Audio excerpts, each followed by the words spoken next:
Hi, everybody. Welcome to episode 5 of Wood with Handles for the week of May 13th. I'm Ryan. I'm Josh. I'm Carl. Today's topics include umpires and blown calls, pitcher safety, the hottest pitchers of the week, trade deadline rumors, and the baseball draft. This week we'd like to welcome Jason Parks from BaseballProspectus.com to the show. Jason, welcome. Yeah, thanks for having me on. I appreciate it. Jason, so first, before we get started with the show, tell everybody kind of what you do and kind of what your experience in the baseball world is. Okay, I am the head of prospects and player development at Baseball Prospectus. I'm also the co-host of the Fringe Average podcast with Mike Farron. I got into it, just through scouting. I was actually writing reports for some teams and doing stuff under the table and writing for a Ranger-specific blog on prospects. Then I joined Baseball Prospectus under Kevin Goldstein, and we had a podcast together. And he eventually went to go be the head of pro scouting for the Astros, and I kind of moved up and took over. And that's where we are now. Awesome. So the first thing we really want to talk about this week, there's been a lot of blown umpire calls this week, and between the Bryce Harper argument, which is almost last week, but we never covered it last week, and the blown home run, A's Cleveland, Astros Angels, what's kind of everyone's opinion, Ryan, Carl, Jason? Like, what do you guys see is the big issue here? Well, I guess one issue for me was the Houston and Angels blown call. I didn't know that was a rule at all until this actually happened. So that was just news to me. I'm kind of the same spot. I mean, I guess I didn't even realize that it was a rule either, but I guess that rule's there for good reason. You don't want to keep playing games and flip-flopping and just, having stupid little silly things go on during the game, but I guess it is what it is. It's stupid, but, it's there for a reason. I think the bigger issue is why Bill Porter wasn't aware of the rule. I mean, it's one thing if, I'm not saying you guys are casual fans or that anybody's a casual fan, but it's one thing if fans don't know that the rule, but it's another thing that if you're in charge of managing a team and you don't know the rule, it's kind of obscure, but I mean, it's been around, and the way he, tried to describe it after the fact, you could tell that he wasn't very aware of the situation, and I think it just kind of speaks more to Bo Porter than it does the umpires. Now, that said, they should have corrected the call. They should be the authority here, and I think that's one of the biggest problems that's going on with umpiring right now is an authority issue. You saw it with Bryce Harper when the ump's own ego gets involved. It's one thing if you're a human and you're going to make a mistake. Now, judgment calls are going to happen, and that's why you have to have accountability after the fact, so that there's checks and balances for human error, which is a part of the game. But when a personality gets in the way, when incompetence gets in the way, that's when I think it becomes a more serious issue and perhaps systemic issue that Major League Baseball really has to address before games get decided by the people who aren't playing the games. And that's something that baseball just can't afford to do. Yeah, I think that's kind of been my big issue is lately it just seems like almost every one of these calls has really been a don't show me up kind of thing with the umpires. I mean, the Angel Hernandez situation, I've heard from a lot of people and I've listened to, a lot of radio, a lot of baseball talk, things like that. Angel Hernandez is not a guy for replay. So they say, hey, maybe he went in there and, he's not a fan of replay. So therefore, let's just blow this call on purpose. I mean, we're not there, so we don't know that happened. I mean, there's no way of jumping to that perspective, but, there's clearly an issue, and I do think it is an authority thing. I do think that they're really just not – they're kind of going almost power happy with this. I mean, there is mainly the Bryce Harper thing, but I think the Angel Hernandez thing, obviously he messed up, but I think afterwards, I'm not sure, I could be wrong on this, but I believe he went on Twitter or he is in a press conference or something, and he still thinks that he's not wrong. And I mean, it's clear as day that was a home run. Well, yeah. What I'm wondering is when Joe Torre says he made the wrong call, why doesn't baseball replay it almost? Because I remember the George Brett Pine Tar game, they wasn't that on a blown call too, and they ended up having to replay part of that game? Correct me if I'm wrong. That happened. That's true. So I don't get why Joe Torre didn't come on and say, he made the wrong call. Let's replay it from this point. Like, let's fix it and replay it. Joe Torre did come out the next day and he released a press release. I believe it was around 11 o'clock noon Eastern, and he said basically that Angel Hernandez did come out and make the wrong call, but essentially it's a judgment call, and the judge, therefore, because it's a judgment call, it has to stand as called, and that's what they're going to do. But he did acknowledge that yes, the call was wrong and they were looking into it, but so far as of yet, nothing's come out, or there's been nothing else that's been made of it. So to bring up a bad moment in my life, talking about, umpires messing up, it reminds me of the Jim Joyce Galarraga perfect game. Yeah, I mean, I think that's kind of like the not the stereotypical one, but the one that is kind of one of the biggest ones in recent time. I mean, I don't want to spend all day harping on the umpires, but I mean, I obviously it's an issue. Like Jason said, I mean, we are casual fans, so I mean that's kind of our view on this podcast. But I mean, it does ruin the game for everybody involved. Obviously, the players and the teams. I mean, winning is important not only just for championships, but I mean, winning is attendance and sales, and I mean, it does mean everything. So, I mean, something that's almost all these things are plain sight completely wrong. I mean, someone needs to step up, and I mean, I know the gentleman from the Houston and Angels game. He has been suspended, and so was the whole crew. But I mean, obviously, this is something that can't happen in the future. Next, I want to talk about the J.A. Happ situation in Toronto.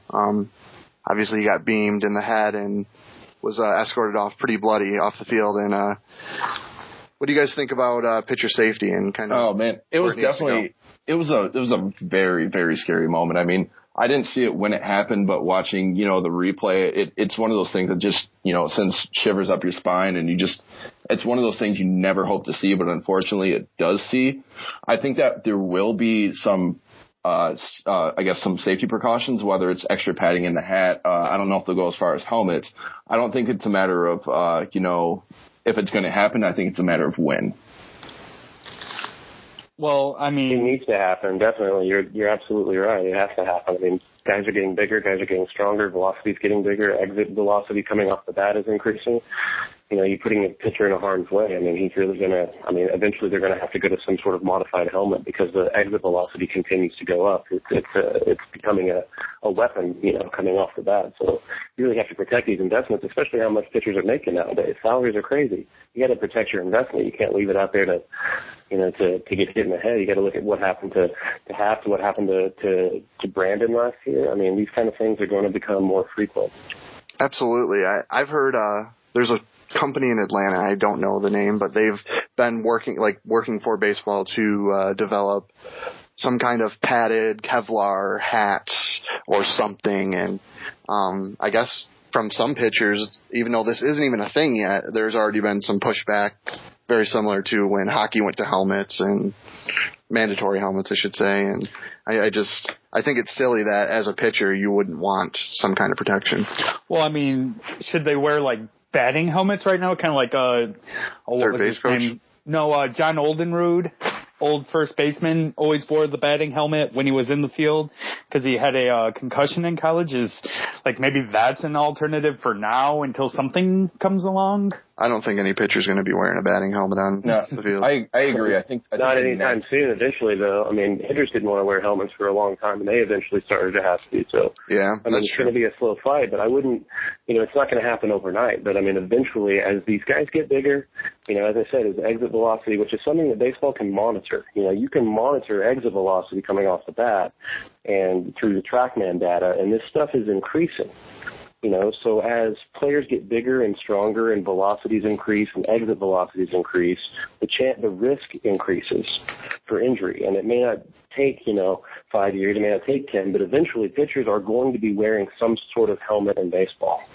Yeah, I think the natural route has to be extra padded hats or some kind of, padding in the hat. I think if you go to a helmet, you're going to hear a lot of pitchers complain about being able to loss of sight, loss of movement, things like that. So I think just the natural way it's going to go is padding in the hat. I think you're going to see maybe not padding in the hat, or maybe not a helmet, but like some sort of modified helmet. Like it'll be a helmet. Some sort of shell in the hat. It'll be a helmet by all normal. Almost like the belly of a football helmet with some kind of air padding or some kind of pad in, something like that. I could see that. That's a good idea, actually. Well, there we go, millionaire. I mean, isn't that why they use wooden bats in the professionals on like high school and college, is to protect pitchers? Well, yeah, because the wooden bats do have a little bit more. They do it because of contracts. Ultimately they do it because of contracts. I mean, the reason that college and high school do it is because, one, wood is more expensive, and, you get the aluminum bats, you get sponsorship those companies are really, really big, and they flood the market of high school and college with aluminum. So if you want to break away from that, they're going to have to make a bigger investment into the wood bat. And I don't see that happening anytime soon. And that's why they took those steps to decrease the exit velocity potential from aluminum. And so if you notice, like, offense is down in college the way it used to be because the bats aren't nearly as live as they used to be. I mean, If you put the old bats, in the hands of some of the high school kids now, they could kill somebody because of the way that the ball used to just spring off the bat. I mean, you could hit a ball in the middle of the old school aluminum bat and it would leave the park.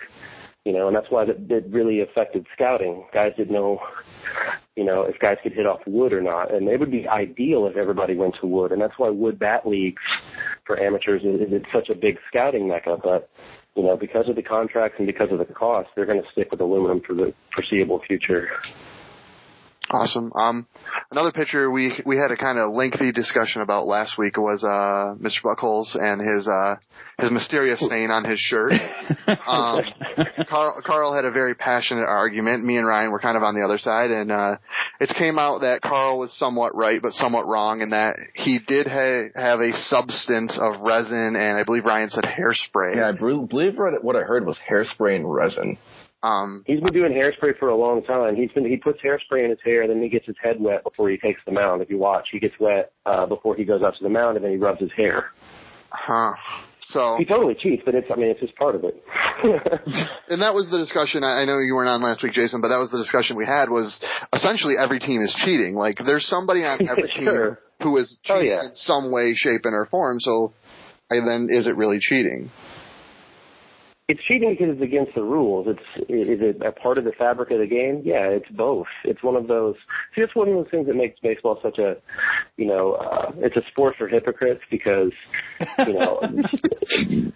we recognize the history and the pageantry of the game, but at the same time, we turn a blind eye to things that are clearly illegal because it's a part of the fabric of the game. Like greenies or performance-enhancing drugs in some form, and spitballs, or how pitchers will grow their nails long and dig their nail into the top of the ball, to create, some additional movement, or they'll put Vaseline at the back of their hair and touch it and then rub their hand with resin. I mean, they're always doctoring the ball. People are always stealing signs. They're always doctoring the ball in some form.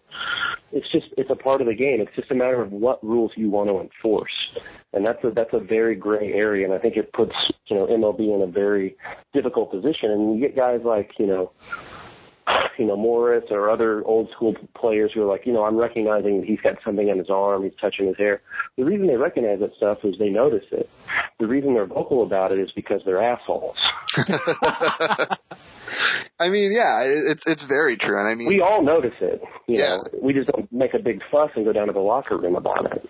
Absolutely. I mean, I think from the sounds of it, all four of us here are kind of on the same page. But I mean, is it a big deal that they're not going to do anything about this? I mean, now that it's almost a known thing, he's doing the hairspray thing. Does anybody here on this show right now believe that he should be suspended or reprimanded in some way?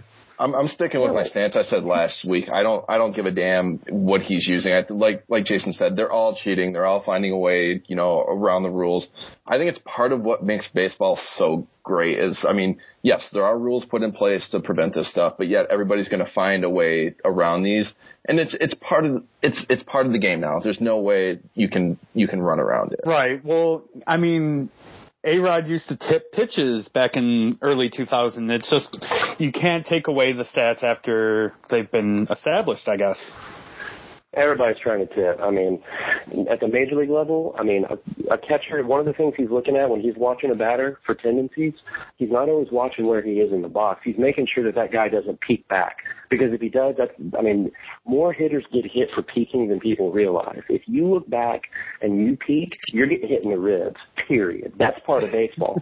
But the reason that catchers go to second and third sign indicators on their sequence to the pitchers when a guy gets to second is because that runner on second is told to find the pitch that's being thrown and develop it. The team will spend the entire game trying to figure out the sequence so that they could steal it one or two times in key situations. It happens with every team in every game.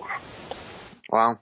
It's kind of, I guess it's good hearing from someone like you who's kind of is in that world and has that experience. But it's something I think that we all know, and it's I guess it's eye-opening. Yeah, it's good to hear that, to know that it's not just fans being speculative and crazy.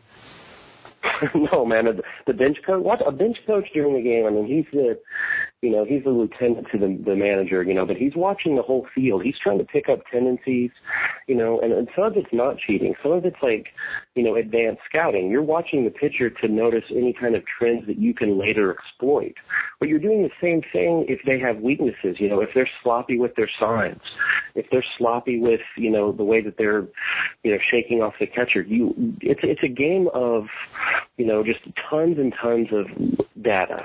And the best teams are the ones who are able to, crack through that stuff and find that one little hole. You watch a team play all game long.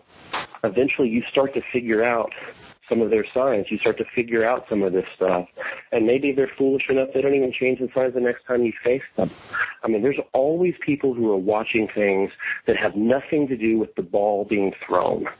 There's always something going on, and there's always somebody watching. And I'm not trying to suggest that there's always cheating, because that's a very black and white word. And this is not a black and white issue at all. This is, it's about deficiency and weakness and trying to exploit the other team for your benefit. And that happens in all various forms of the game. And that's what makes baseball so awesome, is that you can do those kind of things. So, Jason, just let me ask you this real quick. Do you consider, I guess, sign stealing, do you consider that to be cheating, or is it just a team being smarter than the other? Because I know a lot of old school guys and baseball purists, announcers, commentators, they'll come out on the broadcast and say, hey, it's cheating. I don't care for it. I don't like it. But I guess I'm a new school guy, so I'm kind of, if you can find a way to, give your team an upper hand, why not use it? I think that they've always been doing it. I think that you're going to have people who don't want to play that game, from any time period. There's going to be guys who just, they don't want to do that kind of stuff. And then there are guys who, they look to do that kind of stuff. There's a big difference between trying to steal signs in the batter's box by peeking back at the catcher. Because as I said, you're going to get hit and you're going to get labeled, as a jerk or as a guy who's trying to do that. So it's very subtle. I think that most people go out there and just play the game, but there are definitely people out there who are tasked with figuring out,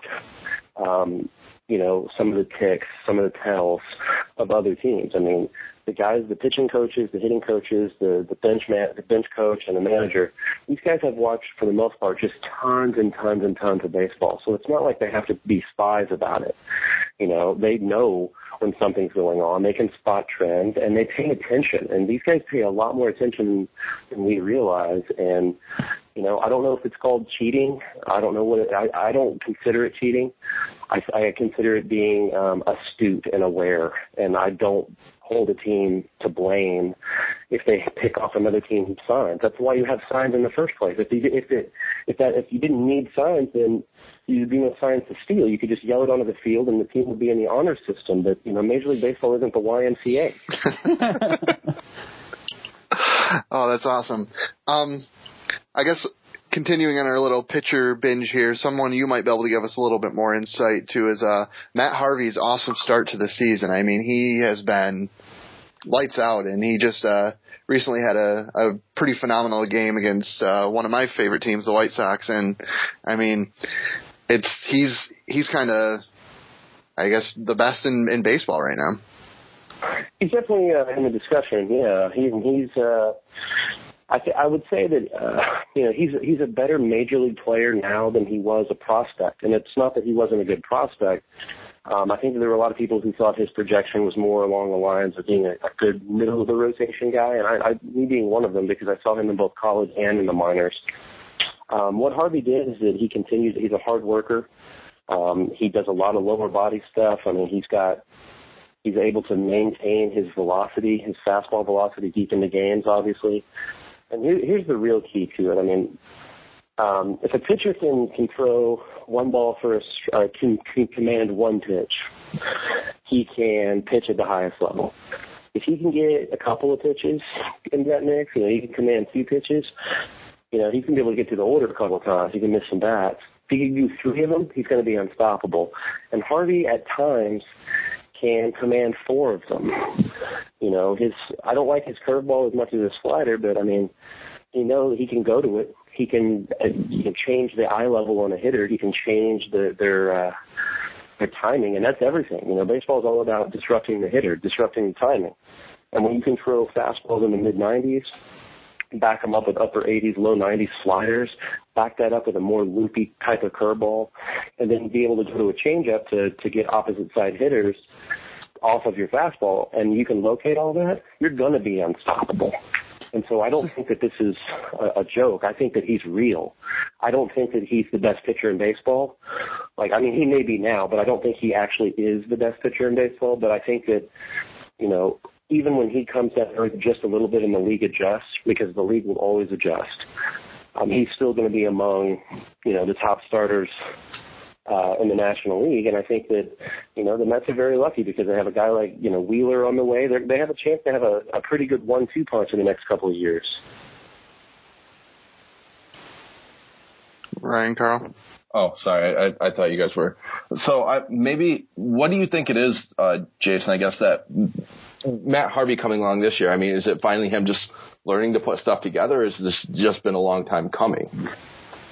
I mean, he's always been a good pitcher, but I think that he was able to really put things together by, getting stronger, by finding, mechanical rhythm. I mean, with pitchers, if you're able to repeat your release point, then obviously you're going to have a better command profile, and you're going to have better execution of those secondary pitches. And for him, the slider, curve, and changeup being the secondary pitches.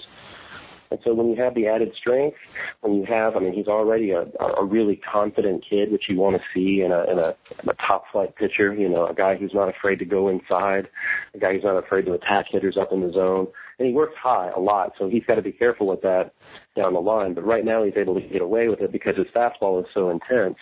He gets movement on the pitches. He's got a feel for pitching plus the stuff. It's a really it's a badass combination for a pitcher to have. The competitiveness, the command profile, the stuff, and the overall feel for pitching. I mean, he's kind of got it all right now.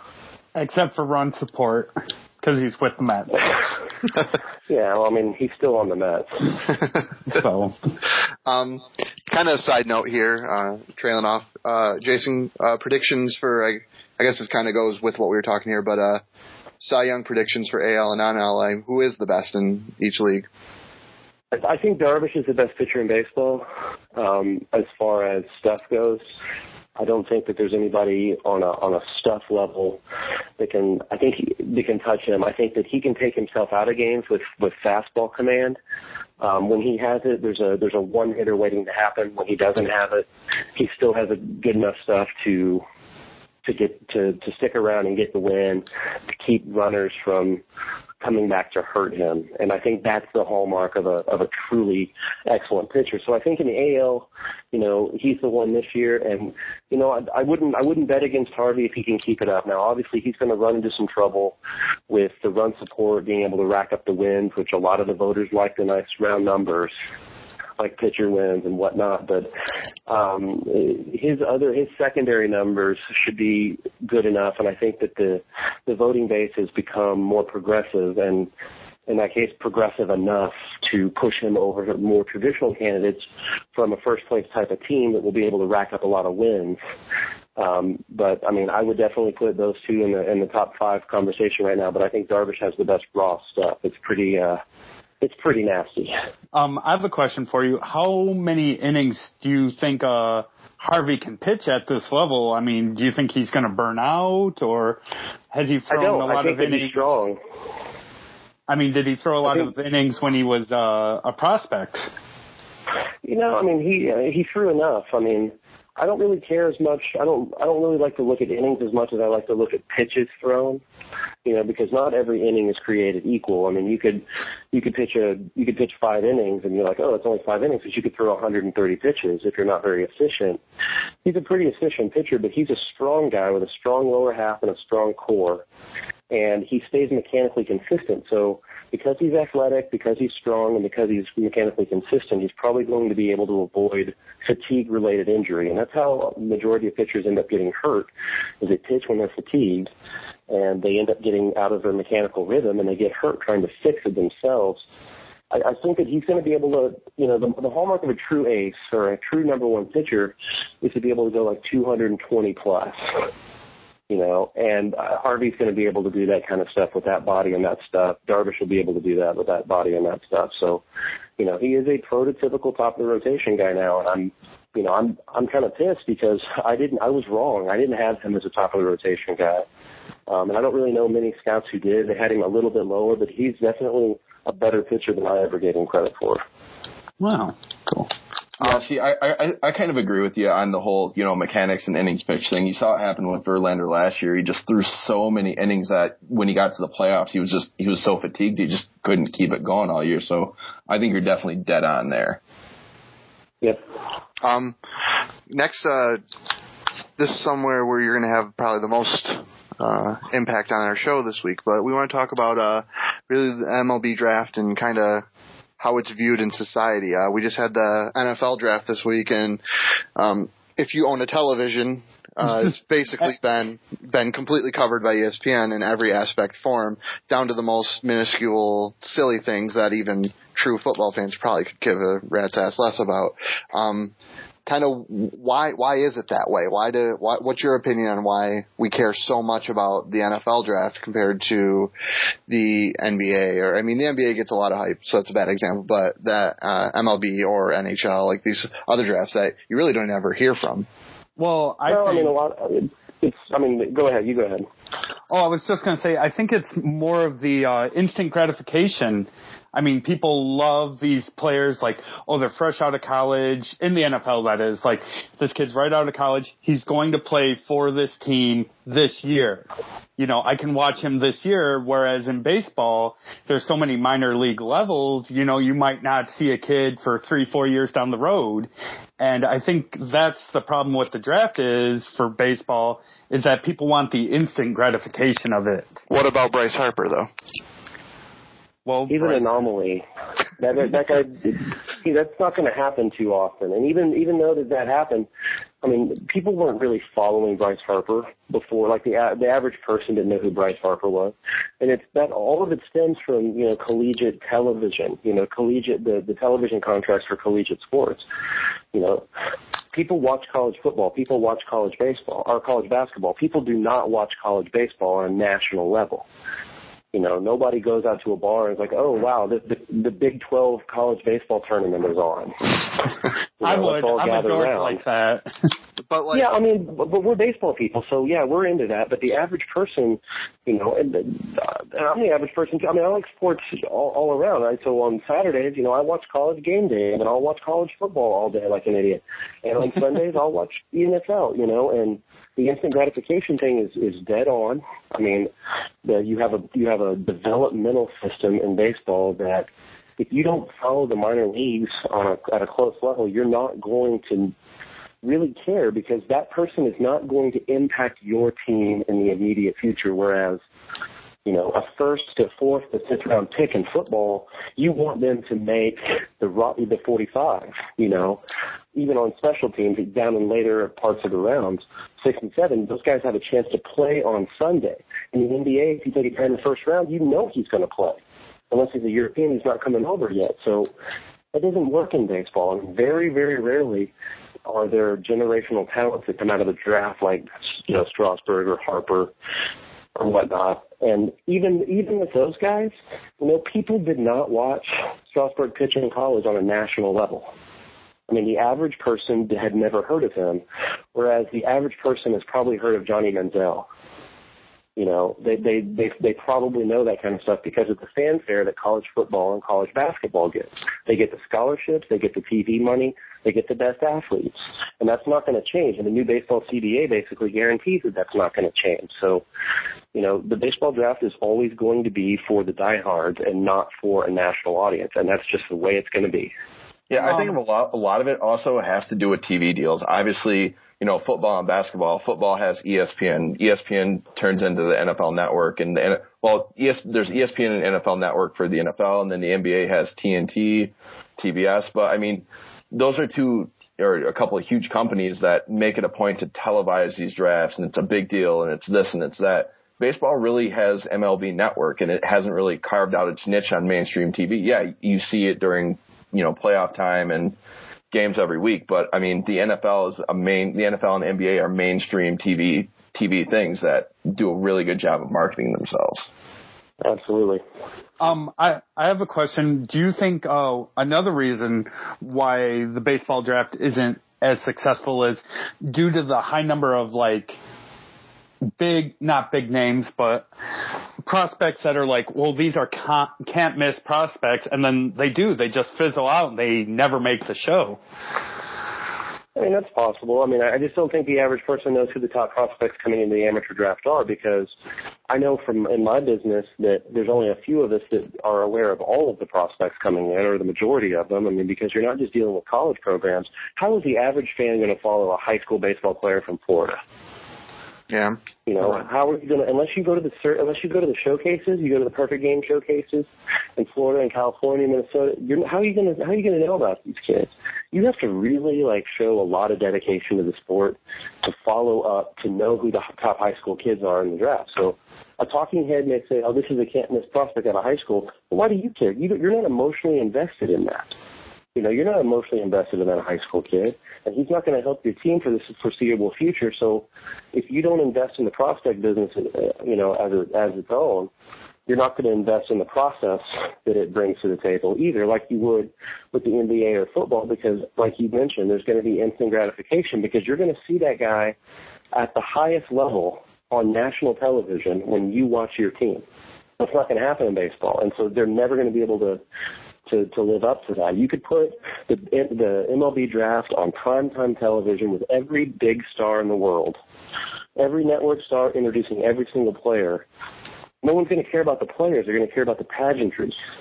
Yeah. Because they're just not familiar with the talent. I think they're not familiar with the talent, and most people are not familiar with the process at all. You ask the average person on the street, they may not even know how long a minor leaguer has to go through. They may not know anything about the minor league system other than the fact that it might exist. That's about it. Do you think I guess anybody here can answer, but do we at all think there's a way to fix it? Do we foresee there being more Bryce Harpers and Strasburgs out there that can make it exciting?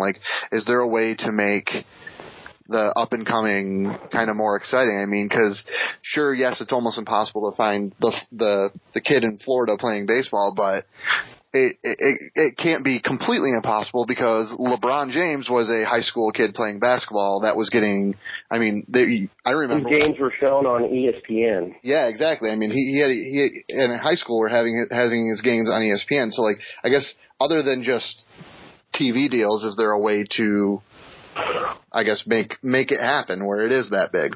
I don't know. Why I does it think need to happen?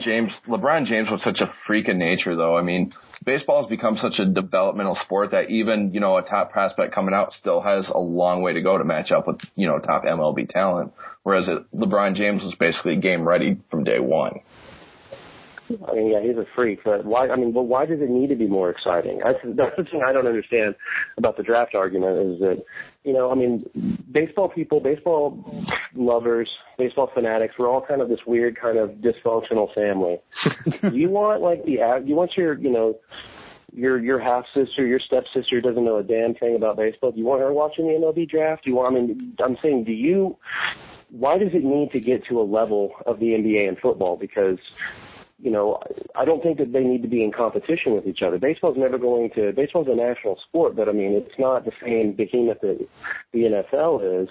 And I'm not sure what we would all benefit as fans if it happened to be that big. I mean, is there a problem with, you know, can you not find baseball games on? You know, I mean, do we not get enough for baseball? I mean, I think that, you know, the draft is great because it's kind of for the purists. Yeah. You know, if you love baseball, you can watch that draft and you don't have to deal with other people asking you about it, except for the people who are in your little club. And that's the coolest club to be in. That feels so elitist. I love it. Well, hell yeah, it's elitist. You want to, I mean, and I love it. No, I love it. It's elitist. You're a and I baseball love fan. it. Of course you're an elitist. I mean, if it's not you're watching the NFL. You know who can watch the NFL?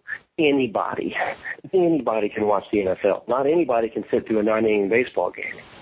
It's so true. I mean, truer words haven't been spoken.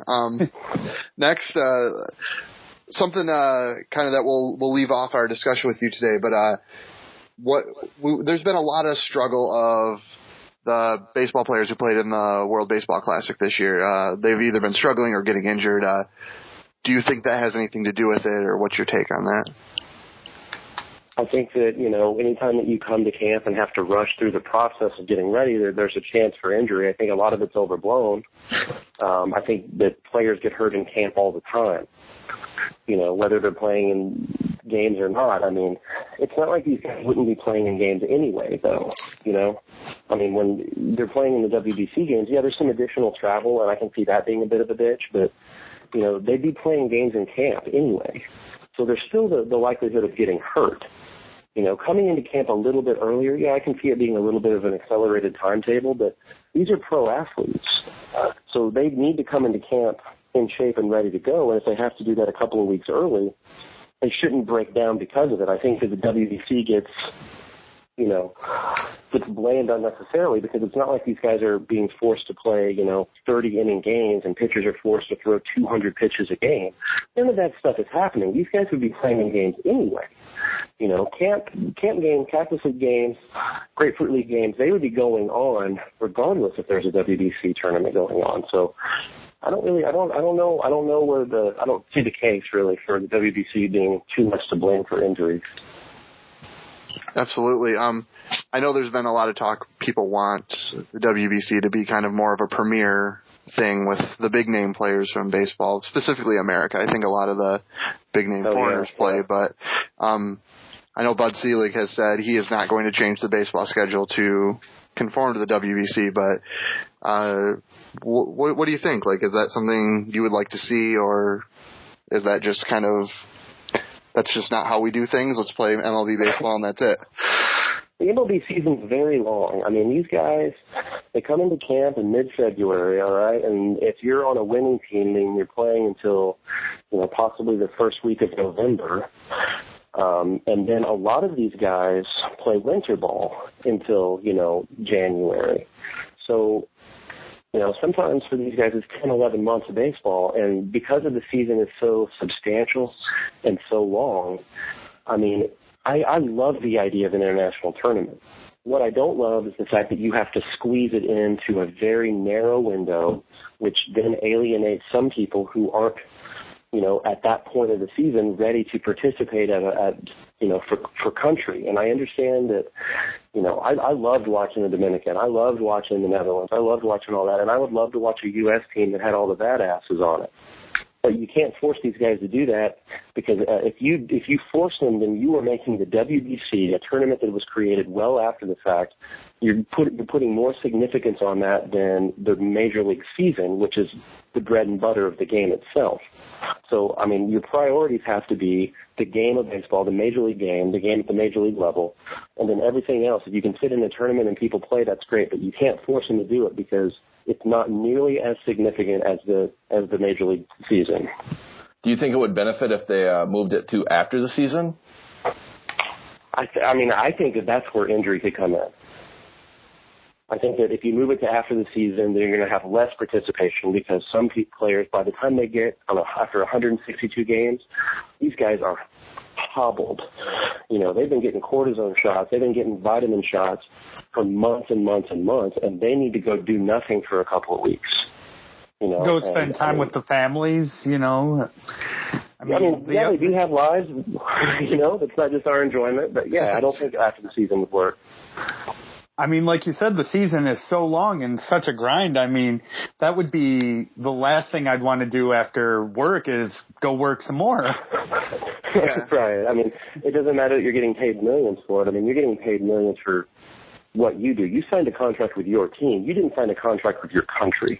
Yeah. And we can wave the patriotic flag all we want. It doesn't really matter. You're not going to war for your country. You're playing in a tournament so somebody can make money off of you. That's what it comes down to. This has nothing to do with, country. This has everything to do with dollars. Yeah, I mean, I agree. I would love to see kind of that national level tournament. But I don't see an area where it fits. Like, it just doesn't make sense anywhere in baseball. Jason, before we let you go here, one thing we like to get from any guest that we have on is World Series predictions. Who do you think's coming out of the NL, and who do you think's coming out of the AL? I think that the Cardinals are going to come out of the NL because they have one of the most talented major league rosters, but they also have the most talented minor league roster. And so you'll get guys like Carlos Martinez coming up, Trevor Rosenthal from last year, Sheldon Miller this year. They have guys like Colton Wong, Oscar Taveras, who's the number 2 prospect in baseball and the best all-around offensive force in the minors. These guys are going to be able to reinforce that team come September, and that could be a really, really big monster. And as far as the AL, man, I wish I knew. I have no idea when it comes to the AL. I don't like anybody in the East. I don't like anybody in the Central, and I don't trust the Rangers in the West. So I have really no idea. I bet you it's somebody that I'm not thinking it's going to be. It's going to be a team that, a team like the Yankees or the Red Sox that I don't think have a chance in hell because I think they're missing key parts of their either rotation or bullpen or lineup, and they're going to gel in the summer and they're going to start kicking ass, and then they're going to be the team to beat.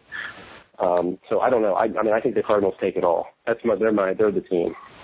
All right. Well, Jason, huge thanks for having you on this week. I mean, it's been awesome having you on. I mean, we have a lot of other people on, but we never had somebody with kind of the knowledge and insight that you've had. So it's been awesome having you on. Yeah, man, I really appreciate it. This was a lot of fun. Yeah, thanks for, coming on and talking the game from a perspective that I dreamed I could have. Well, I appreciate that. Many thanks, guys. I appreciate it. Thanks, Jason. We appreciate it. All right, take care. Moving on to our next topic, I guess we'd like to discuss a little bit about who we think is going to move or get traded on or before the trade deadline. Personally, I think my predictions, and I think it's going to be either Cliff Lee, number 1, or you're going to see Giancarlo Stanton moved from Miami.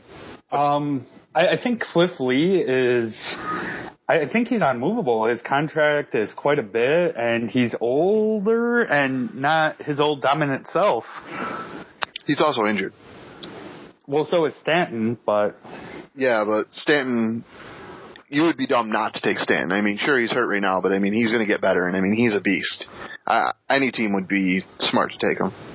I think the most likely landing spot that I heard for Stanton right now would be Seattle, but who knows? I mean, whether they're going to want to take him, because, I mean, the only person they have right now is Felix, and he'd be a wonderful fit there and a huge name for them to pick up, but I think that Stanton will move, and given Miami's track record, it's probably the most likely thing to happen. I think Miami needs to keep him for ticket sales solely. I mean, Miami has nothing. They got to pay for that stadium somehow. Yeah, I mean, they have nothing. They already did. It's called the taxpayers of Miami. Yeah, the taxpayers paid for that stadium, unfortunately. They totally got the short end of that stick. Yeah. I don't know why they would agree to that. I mean, nobody in Miami likes to watch sports, period. except for the Heat. But I'm not sure who I see really going before the trade deadline. I think there's a lot of teams that are going to be sellers. I don't know if anybody specifically, but you know where I could see Cliff Lee going? This is a total long shot, but they need pitching. I could see the Angels making a move for Cliff Lee because they need pitching. No, because possibly the Dodgers at this point because half of their pitching staff is injured right now. No, it's not going to happen for either team because all of their hurt pitchers will be back by the trade deadline. And I don't know, you guys maybe can correct me a little bit, but I guess I've already heard interviews with Cliff Lee saying that he already knows that he's probably going to be gone and he accepts it. He said if it happens, fine. He's proud to be a Philly right now, but if it happens, he'll accept it, and he's willing to do it. Yeah, I mean, I don't think it's a matter. I mean, he's old. He needs a job, plain and simple. But yeah, I think going back to what I was saying, I think there's a lot of teams that'll be sellers. I think my White Sox will be big sellers. I think we're going to end up basically just dumping everybody. I think the Angels are going to be sellers. Probably not of the big names. They have too much money in the big names, but because they have dumped so much money into busts like Hamilton, I think you're going to see them kind of, even if it's just minor league stuff, I think you're going to see them clear house. I think you'll see it in probably a few other teams. Maybe the Rays. The Rays aren't really performing where they should be, but I don't know, again, of any specific people on these teams who are going to be gone, but I think those will be at least big American League teams that will be dumping. A name that just popped into my head right now, and I don't know if maybe things have changed because they're playing well right now, is maybe Troy Tulowitzki from Colorado. I've heard his name come up in previous off seasons, trying to move him, but whether they actually do it or not, I've heard his name floated out there a number of times. Whether he gets moved or not now or at the end of the season, who knows? But I think he could be one of those guys that could end up with a new uniform by the end of the season. As of today, I mean, obviously anything could change even a week from now, but as of today, the Rockies aren't getting rid of shit. They're doing too good. Yeah, I agree. That's why I said, I mean, at the beginning of the season, I would have thought maybe it would have been, but because they are playing so well that maybe, things have changed. I think Astros will be big buyers. They have to be. They have a lot of money. They have a ton of money. I mean, they forgot what the number is, but I mean, they're literally just sitting on cash. Like, they have massive amounts of money. The Marlins do too. I think both teams will be buyers. I think the Marlins would be smart to start buying up some contracts. One of my favorite players, and I think a lot of people's favorite players, Brian Wilson, he is going to be looking for a job soon. He's over the Tommy John stuff. He said he doesn't want to start even trying out for teams until he's 100%. But, I mean, through a lot of reading that I do, because I'm a Brian Wilson fanboy, I've seen Houston and Miami both listed as prospects for places he could land. Moving on to the next stuff, something that's happening today, Mother's Day. We're recording on Mother's Day, but obviously this will be released after that. The pink attire, the pink bats, the pink baseballs, the pink gloves, cleats, et cetera, are all over baseball today. I should have wrote it down, but there's a tweet that I seen on someone we were following on Twitter, and they made a valid point. Why is it okay on this one day a year for the colors, the pink, to be everywhere, but let's say some random player, because we talked about him today, Matt Harvey, his mom is dying of cancer, which she is not, and I am not hoping that happens, but let's say, hypothetically speaking, that's happening. Why would it be so? Why couldn't he wear pink gloves all year long to commemorate her? Or, frankly, why the fuck does it matter what color anything that they have are? I mean, if I play for the Marlins, why can't I have a goofy colored baseball bat like their goofy jersey colors are? This is probably going to sound really horrible for me to say, and I think number one, the reason it's not going to happen is because baseball likes to control, team uniforms. Everything has to look uniform. But number one is it's all a money thing, plain and simple. They can take everything that was pink today. They can either auction it off or they'll sell it, and it'll sell like crazy. I mean, that's just the nature of the business part of the game. But that's what I think the big deal is. I think that players should be able to support these things, but like you said, if it's a special circumstance for cancer or something like that, maybe the player has to get, certain permission from the league. But I don't disagree that I believe that players should be able to support whatever they want just under, certain permission from Major League Baseball. Well, I mean, the most that would happen is what? Probably a fine, and just pay the fine. I mean, if it's a circumstance like that, I would guess a player who's making millions of dollars wouldn't mind paying a fine for it. I'm assuming after a while, though, a suspension would follow. And the only other thing I can think of, the reason Major League Baseball doesn't do it is because of the whole distraction thing. I mean, you see it all the time where umps make players remove certain pieces of their uniform or brightly colored attire because it's too distracting to a batter or this and that. That's the only other reason I can think of. But I mean, if you go to MLB's homepage right now, you'll find a number of different things on their website just advertising this and advertising that. While I fully support everything that went on today, Mother's Day and breast cancer ribbons, that kind of thing, I think a lot of it is a money grab, plain and simple, for baseball. I mean, and absolutely. And I mean, I love the sport. I mean, as we've talked a lot about on today's show, like, we're fans and we enjoy baseball. Like, baseball is baseball. And I mean, in the end, baseball needs to make money to entertain us and for us to have television broadcasts and, I mean, pay for the Marlins. Yeah, and pay for the Marlins and the Astros at this point. And I mean, I'm all about them making money, but I feel like it's the color thing is just silly to me. I mean, we have black baseball bats and there's white well, not white, but wood baseball bats. I mean, so why is black okay? Why not gray? Why not? I don't know. It's a weird thing. You're right, and yeah.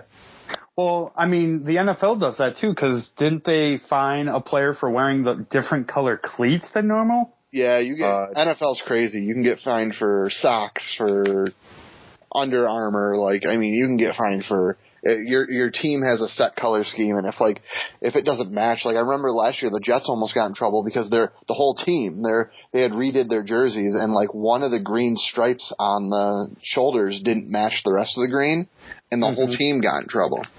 I want to say one time in the NFL, Drew Brees got fined for wearing a number or some kind of emblem on the back of his helmet, as silly as that sounds, but I think that was the case. Yeah, I think his son has got him. Someone's going to, if they actually listen to this, rip me apart. I think his son has some kind of, I don't know if it's disease or sickness or injury or something like that. Well, okay, so let's say, example, Matt Harvey, his mom was sick and he wanted to commemorate. I mean, I see pitchers wearing good luck charms or, crosses under their jerseys. You could easily do that.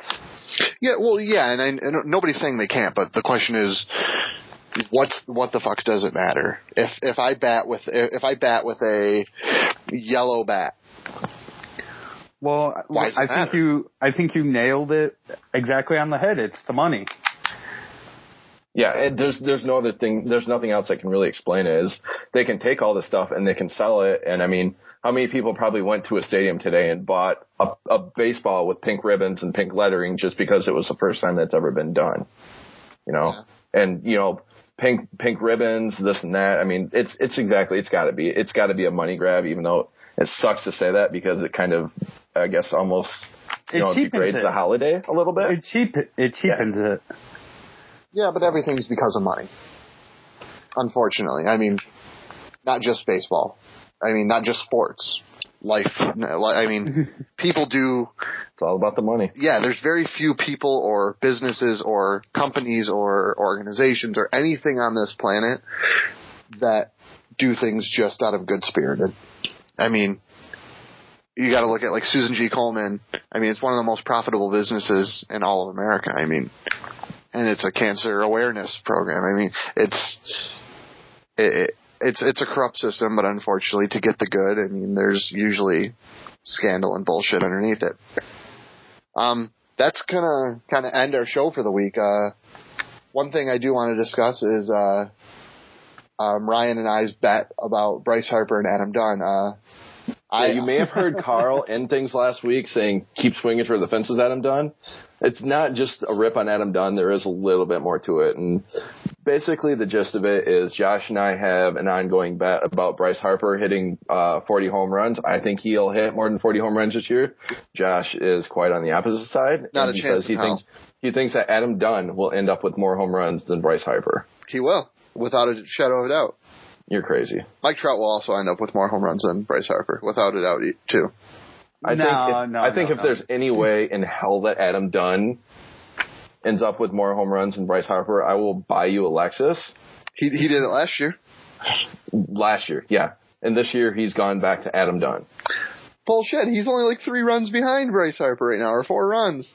Yeah, but once they figure out that, oh hell, we're out of it, Adam Dunn is going to shut down. And they're going to trade Adam Dunn. Yeah. Well, I told you, White Sox are selling.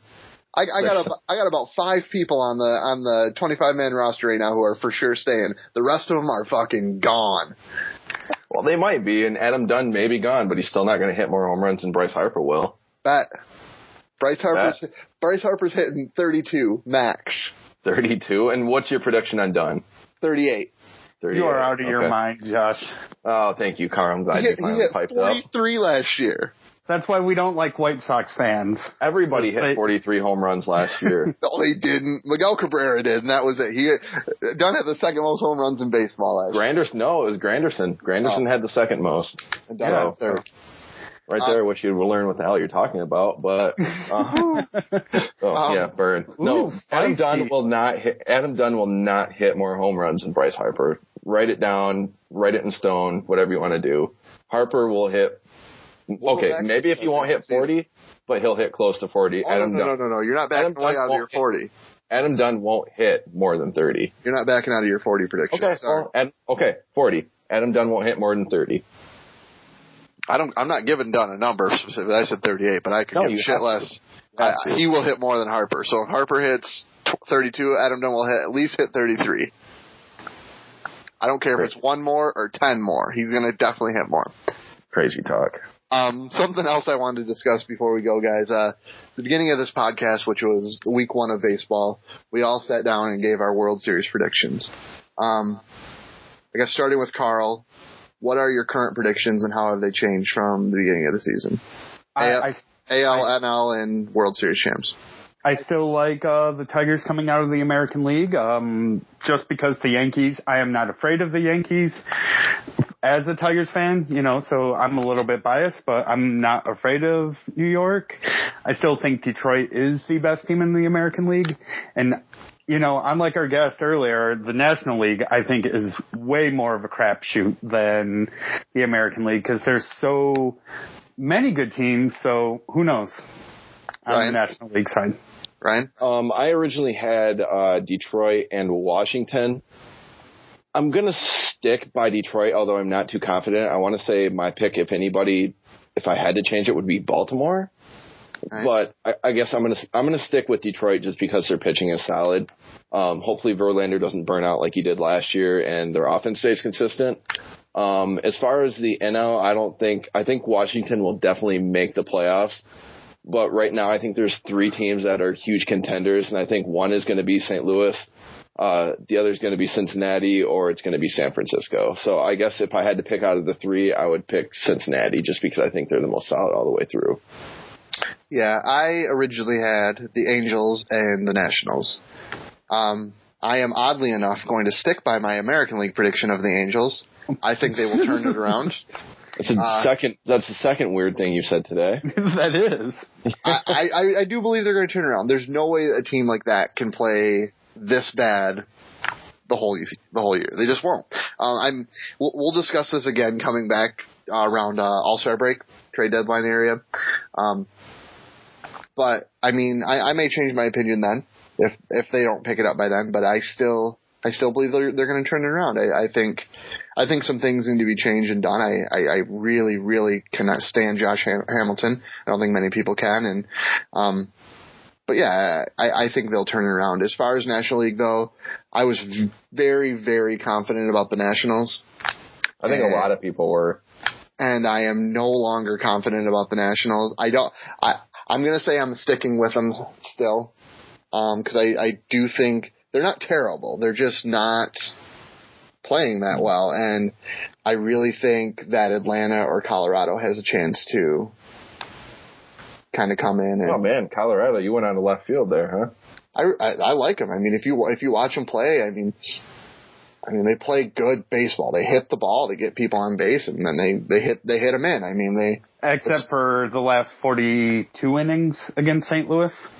Well, St. Louis is, I mean, St. Louis shut them down bad. Yeah, but they're the only team who has this year. They've even played well. I mean, I know other teams have too, but they've even played well against Atlanta, which early season has been the most dominant team in really baseball. I like Colorado. I just think they're going to cool off. Eventually, that one year they got on a run and won. I can't remember how many games they won in a row to even get into the playoffs. The only thing is they're playing in a division right now with both Arizona and San Francisco, who are really good. Yeah. Like I said earlier in the year with Washington, that might be their only downfall is they play in the same division as Atlanta, even though they're only a game out. But who knows? Yeah, that's just so wide open. I'm sticking with my prediction of Angels Nationals. I definitely think if things don't change from where they currently are, I will be changing my prediction halfway through the season. But as of today, I'm sticking with it. I think the National League, though, I think Atlanta and the Rockies both stand a pretty solid shot. Well, if we're discussing, theoretical postseason, let me ask you guys who you think can win AL, NL, Cy Young, and MVP awards. I think NL is Harvey, hands down. AL, I wouldn't disagree with Jason's prediction of Yu Darvish. I think Yu Darvish has been, just unlike any other season that he's been around. He's just been magical.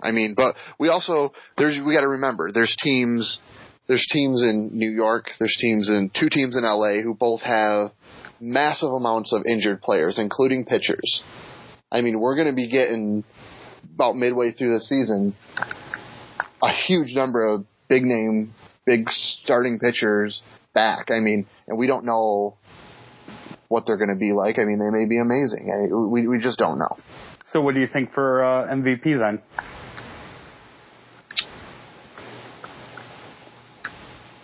I don't know, to be honest. I think as of today, Bryce Harper is the most valuable player on a team.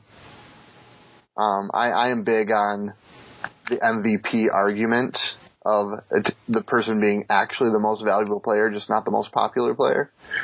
And I think the Nationals are shit without Bryce Harper.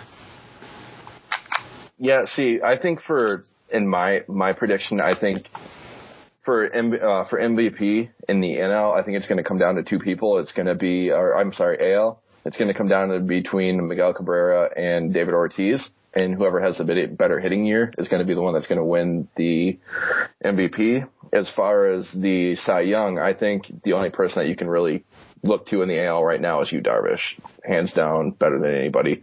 I think King Felix may give him a run for his money, but I think Yu Darvish is probably the one right now. My argument against King Felix, though, is he's played shitty against shitty teams. He's really good against great teams, but shitty teams are fucking handed it to him.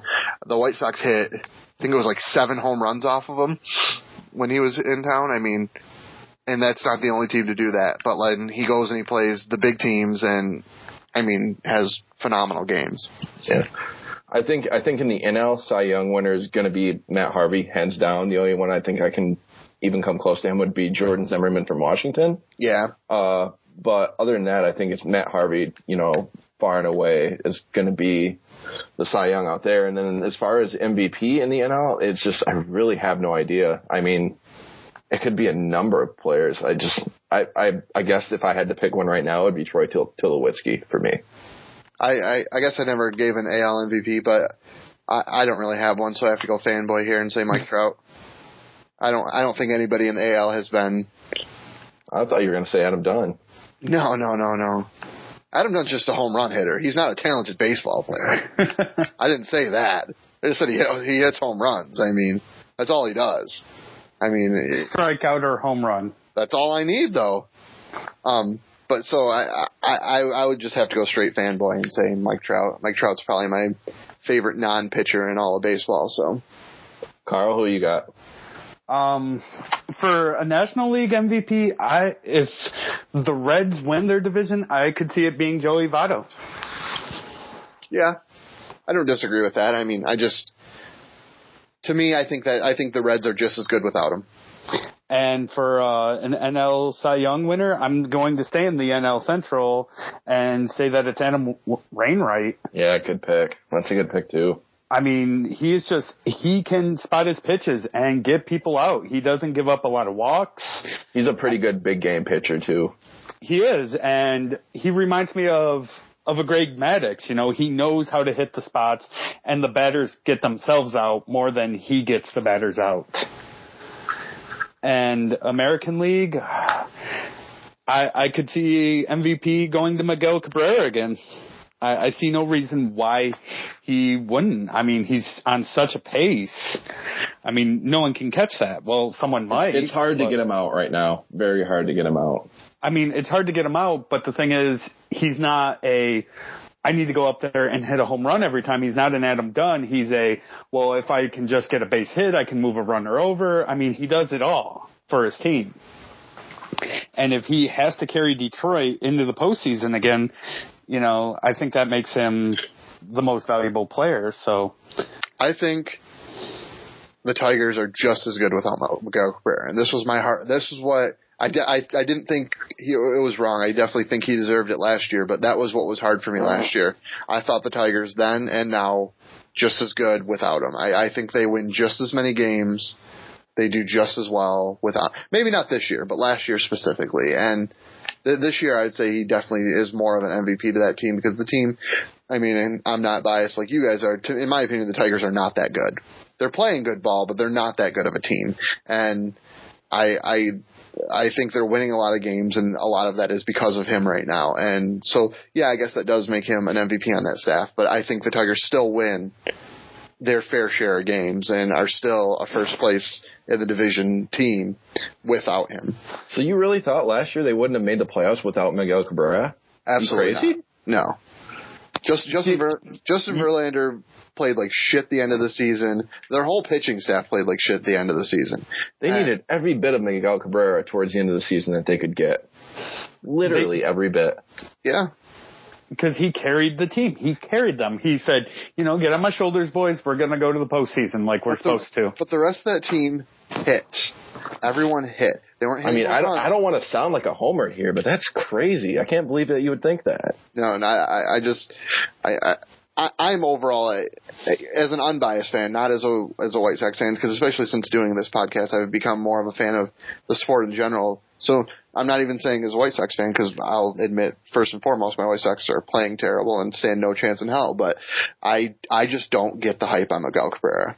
You do realize that last season they had basically dead weight at the end of their lineup with Avila, Rayburn, and who was the other guy? Brennan Bosch. Yeah. I mean, you had Bosch batting fifth, and there was no Victor Martinez all last season either. I don't know. To me, the Tigers would have made the playoffs and easily made it just as far without Miguel Cabrera. Well, we love your opinion. We respect your opinion, but you're wrong. Yeah, you're dead wrong. I don't get the hype, and I definitely I thought Mike Trout last year was just as good. Like I said, I'm not disagreeing with the decision to give it to Cabrera because I think he was phenomenal. I mean, obviously Triple Crown winner. I don't think you can really disagree with. I just don't even think it's possible to not give him the MVP after winning the Triple Crown. But I mean, just to me, I'm not giving into the hype on him, and I just think that there's. That they're a good team. I think it's surprising to me as Tigers fans that you guys are that you're almost discrediting the Tigers as a team as much as you are. Because to me, the Tigers are a phenomenal team. They play team ball. They hit the ball. One thing the White Sox are struggling with here right now is they're only hitting home runs. If you look at almost every game they've played this year, with the exception of a few games, every run they've scored has been a home run. They're just a home run hitting team. If they can't hit a home run, they're not scoring, plain and simple. They just can't get guys on base and bat them in. It just doesn't happen, ever. And that's something the Tigers do very well. They get guys on base and bat them in. The Tigers are a very talented team, and that's why they make the playoffs, and that's why they are not only the best in the Central, but arguably one of the best in all of baseball. I think you trade Miguel Cabrera to any other team, and he brings the team, he makes the team better, blah, blah, blah, blah. But I think you get rid of Miguel Cabrera, they're still just as good of a team. Man, you need to stop drinking that baby formula. Yeah. Damn. Well, that's been our show for the week. We'd like to thank everyone for listening to episode 5 of Wood with Handles. We'd also like to thank Jason Parks of BaseballProspectus.com for joining us.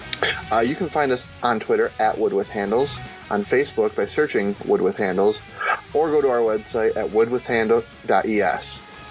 I'm Ryan. I'm Josh. I'm Carl. Tell me your secret for youth, Jason Giambi. Jason Giambi. I saw him in the Cleveland series. I'm like, this dude's got to be 60.